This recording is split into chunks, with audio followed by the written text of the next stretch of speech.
Bonjour et bienvenue dans l'Avenir en commun en 1 minute ou presque.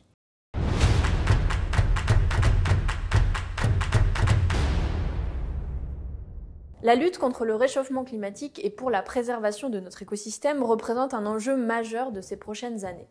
Dans ce but, il est urgent d'amorcer la bifurcation écologique de notre économie, ce qui implique de modifier en profondeur nos façons de consommer, de produire et d'échanger.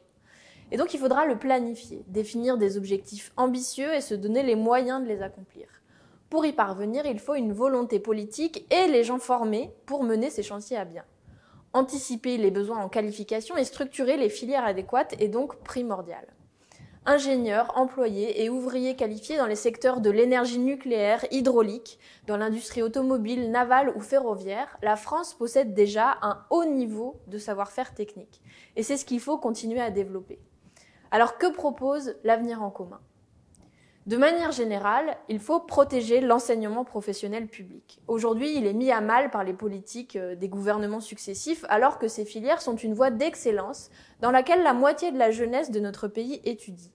Il faut arrêter les fermetures de classes et de lycées professionnels et même inverser la tendance en augmentant le nombre d'établissements et rétablir le baccalauréat professionnel en 4 ans.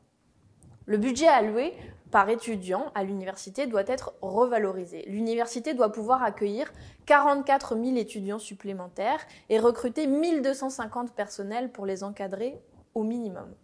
Le changement de notre modèle agricole est également une urgence absolue. Il faut former 400 000 paysans et paysannes pour sortir de l'agriculture intensive et dans ce but, il faut réformer en profondeur l'enseignement des lycées agricoles. En tant que second territoire maritime du monde, la France a une responsabilité dans le développement de l'économie de la mer.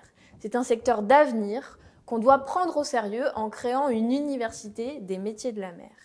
De la même façon, la forêt est une ressource majeure pour notre pays et il faut donc que le secteur du bois bénéficie de sa propre filière d'enseignement public. Pour plus d'informations sur nos propositions concernant l'emploi et la formation, rendez-vous sur noussomspour.fr. À bientôt pour une nouvelle minute de l'Avenir en commun.